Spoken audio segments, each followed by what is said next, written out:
pembukaan Kebun Binatang Surabaya. Dari mulai 2 bulan yang lalu kita sudah menyiapkan segala persyaratan termasuk pembuatan konsep, standar operation prosedur, protokol kesehatan, dan juga terkait di dalamnya adalah pembentukan tim Satgas Mandiri COVID-19 di Kebun Binatang Surabaya dan pemenuhan segala bentuk infrastruktur supporting yang ada di dalam maupun yang ada di seputaran Kebun Binatang Surabaya sudah kita siapkan semua, dan kami juga sudah mempresentasikan baik kepada pemerintah Kota Surabaya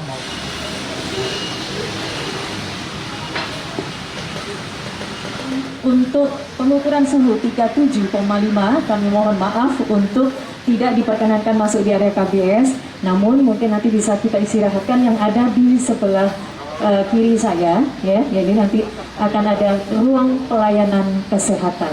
Untuk parkirnya kami tetap menyampaikan kepada para pengunjung sekalian untuk tetap parkir di TIJ. Ya, jadi kami tidak membuka area parkir di area Kebun Binatang Surabaya. Baik, untuk acara simulasi ini akan segera kita mulai. Ya, ini adalah pengunjung apabila datang dari luar kota atau luar daerah. Jadi yang mungkin belum tahu kalau kita parkir ada di TIJ, jadi ini nanti setelah turun langsung kami arahkan untuk mencari parkir.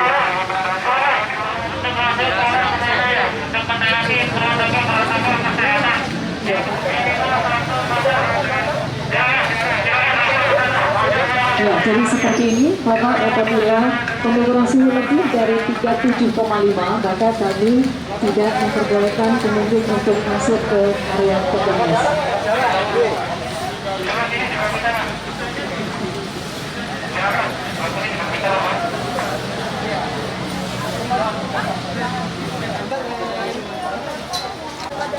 Pelan-pelan, Mbak.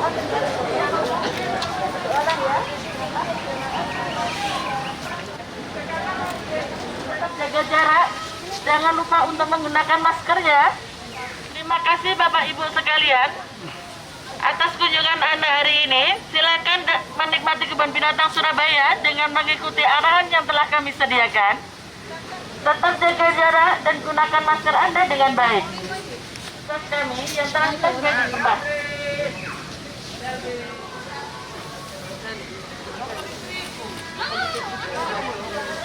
Melalui satu jalur ya, jadi arahnya ke sebelah barat.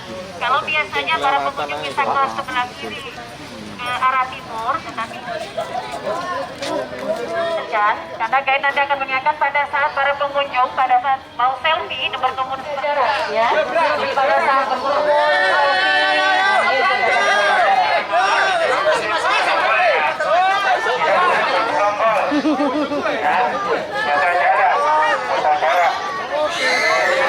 mohon tidak boleh berkerumun, jaga jarak.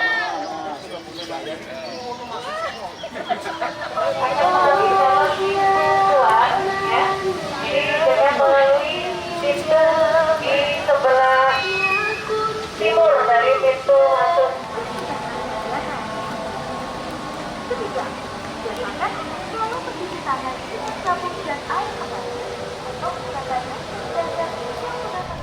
Untuk masa pandemi ini, ya Pak, itu memang butuh refresh dari warga. Terus terang karena memang selama ini mereka di dalam rumah dan sebagainya. Refresh yang aman, di mana ya di KBS ini refreshnya. Tetapi kita tahu sendiri bahwa untuk ke KBS itu memerlukan effort yang besar supaya nantinya di dalam itu tidak ada penularan yang COVID ini. Artinya harus diteliti oleh berbagai pihak. BKSDA sudah menurunkan asesmennya, kemudian mereka juga mengizinkan untuk membuka dengan catatan, beberapa catatan, banyak catatan, diantaranya maksimal 50% dari kapasitas. Kapasitasnya kalau tidak salah di sini 6.000, kemudian maksimal 3.000 itu. Kemudian ada beberapa catatan lagi. Terus kemudian dari Persakmi kesehatan juga dari kesehatan masyarakat itu sudah juga merestui ya, artinya sudah merekomendasi untuk membuka KPS. Kemudian yang ketiga adalah gugus tugas. Kemarin juga dikoordinasikan dengan gugus tugas dan sekarang sudah simulasi dan kita sendiri lihat simulasinya. Saya pikir KPS ini sudah siap untuk melaksanakan pembukaan. Untuk secara teknis mungkin Pak Direktur akan memberikan penjelasan bagaimana mulai dari awal masuk sampai parkir, hubungannya dalam dan luar bagaimana, ini yang juga perlu kita. Berharapnya berapa kali simulasi? Sekali ini cukup saya pikir, karena kita tahu sudah lengkap dari flow, terus kemudian penanganan kesehatan, terus kemudian kebersihan, penjagaan jarak, kemudian juga penjagaan terhadap jaga jarak ini supaya tidak foto bersama, kemudian melihat binatang secara bersama dan sebagainya, jaga jaraknya. Saya pikir sudah siap KPS ini untuk dibuka. Berharap Senin bisa dibuka. Memang kondisi COVID-19 ini kan, wabah ini kan sulit untuk diprediksi ya. Makanya kita pendekatan untuk secara medis ini juga menjadi salah satu target utama yang kita perhatikan agar supaya nanti keselamatan dan kesehatan pengunjung itu tetap bisa kita antisipasi ya. Makanya kita menyediakan tempat pelayanan kesehatan dan juga tenaga medis. Kita sudah koordinasikan dengan dinas kesehatan dan juga rumah sakit rujukan terdekat, termasuk tim dari internalnya KPS sendiri yang sudah kita latih gitu ya, untuk penanganan. Yang perlu kita lakukan pendalaman lebih jauh terkait dengan penanaman terhadap perubahan kultur ya, daripada masyarakat sebagai masyarakat pengunjung yang paham tentang kondisi yang berbeda pada saat ini ya. Dari mulai mereka memenuhi protokol kesehatan, termasuk persyaratan yang sudah kita cantumkan di dalam pembelian tiket secara online, itu sudah kita cantumkan semua. Untuk balita sementara kita tidak bisa terima, ya tahu. Untuk balita yang masuk ke KPS sementara tidak boleh ya. Usia di bawah 5 tahun kita tidak bisa. Terus kemudian juga tinggi badan secara standar nanti tingginya tidak boleh lebih dari 1 meter, itu sudah standar bakunya KPS ya. Kemudian juga ibu hamil dan juga orang tua yang usianya 60 ke atas, kita sementara tidak perbolehkan mereka masuk ke KPS. Itu salah satu antisipasi kita untuk penanganan terhadap kesehatan masyarakat gitu ya. Gitu. Kemudian juga yang ingin saya sampaikan bahwa kami berharap dan mengimbau kepada seluruh masyarakat yang ingin menyambangi KPS untuk saat ini 1 bulan pertama kita lakukan soft opening ya. Kemudian kita akan evaluasi nanti setelah 1 bulan. Makanya kita tidak menyediakan tenant untuk pembelian makanan dan minuman di dalam ya. Mereka murni untuk menikmati satwa saja dulu. Wahana-wahana juga kita tutup ya. Termasuk adalah kebiasaan kita yang bisa menyentuh satwa, kegiatan feeding time juga kita tutup gitu ya. Sementara itu tunggang kuda, tunggang gajah, kemudian tunggang onta, sementara juga kita masih tutup semua gitu ya. Termasuk kegiatan-kegiatan seperti mainan anak, trampolin apa itu ya. Kemudian juga perahu apa itu, gimana? Berenang-renang juga kita tutup semuanya gitu ya. Sehingga nanti kita harapkan bahwa mereka pengunjung sementara ini kangen-kangenan dengan satwa, itu saja sementara saat ini. Memang ada titik yang kita waspadai ya, utamanya pertama kali adalah titik drop off setelah turun dari mobil atau kendaraan atau mereka jalan pada saat mereka mau mengikuti temperatur gun gitu ya. Nah itu kita antisipasi dengan ruang tunggu. Kalau misalnya sudah melebihi daripada kapasitas antrian, kita arahkan mereka untuk di ruang tunggu yang sudah kita siapkan, ada tenda, ada tempat duduk ya gitu. Nanti secara giliran mereka masuk secara bergelombang gitu ya. Itu titik pertama. Kemudian masuk ke pintu utama, kita arahkan di sini ada langsung guide. Begitu selesai mereka menunjukkan barcode ya, langsung mereka kita arahkan untuk belok kanan. Tidak berhenti terlalu lama di depan peta yang besar itu ya. Masuk ke sana, nah nanti ada guide yang mengikuti oleh mereka rombongan itu ya. Ikuti alur itu, kemudian mereka pada saat sampai di depan kandang juga berdiri di lingkaran-lingkaran yang sudah disiapkan ya, jaga jarak, dan announcement-nya akan kita lakukan setiap 10 menit 15 menit akan keluar. ya, announcement di dalam KPS.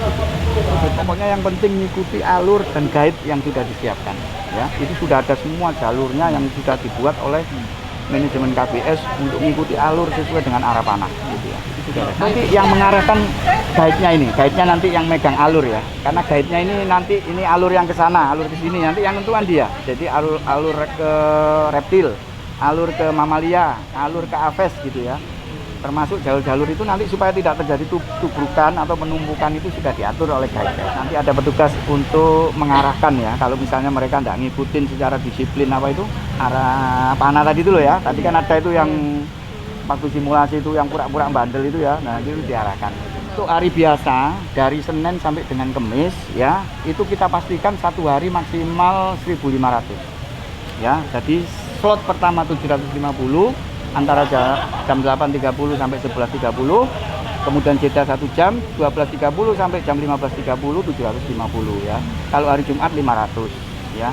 Kemudian kalau hari Sabtu Minggu 2.000 maksimal, slot pertama 1.000, slot kedua 1.000. Penting pada hari H bisa, tapi sifatnya tetap online. Kita siapkan ada di pintu 10 ya. Mereka di sana ada petugas tiket corner ya yang ditangani oleh tim IT dan juga database-nya ada bagian keuangan di sana. Mereka akan mengedukasi ya, misalnya dari daerah yang belum ngerti gitu ya atau gaptek gitu ya, nanti diedukasi, tapi tetap ada protokol jarak ya, social distancing, ada tempat tunggu gitu ya. Kemudian mereka akan diedukasi, kemudian mereka sudah online. Nah, jadwalnya kalau misalnya pada hari itu kuotanya memang belum terpenuhi bisa, tapi kalau sudah terpenuhi, mohon maaf bisa hari berikutnya. Beli langsung dari rumah juga bisa ya Pak? Bisa nanti lewat Bayarnya website juga langsung- ada. Bisa langsung transfer di ATM ataupun M-Banking gitu ya, itu bisa. Pak, berarti ini 2 sesi. 15.000 Pak Mas. Ini dibuka 2 sesi. Dua gitu. sesi ya, slot pertama 8.30 sampai 11.30, jeda 1 jam 12.30 sampai jam 15.30. Kalau misalkan ada yang masuk di termogan angkanya lebih dari 37,5 itu tadi diarahkan kemana? Pak? Langsung itu ada ruang pelayanan kesehatan ya, langsung dibawa oleh petugas di pelayanan kesehatan itu, nanti diarahkan dari situ langsung ada tim medis yang menangani gitu ya. Kalau toh misalnya mereka bisa kita bicarakan untuk langsung kembali pulang ya, kita persilakan untuk pulang diantar. Jadi Senin buka? Senin, insya Allah kita akan buka ya. Mudah-mudahan tidak ada kendala ya. Dengan ridha Allah, insya Allah Senin kita akan buka. Kalau yang mau berkunjung hari Senin, sekarang sudah Sekarang bisa? sudah bisa. Bisa Ya, Jadi tiketnya ya, Pak? sosialisasikan ya, Pak, ya? sudah sosialisasi. Dari kemarin kalau sosialisasinya ya, persyaratan pembelian tiket. Oke.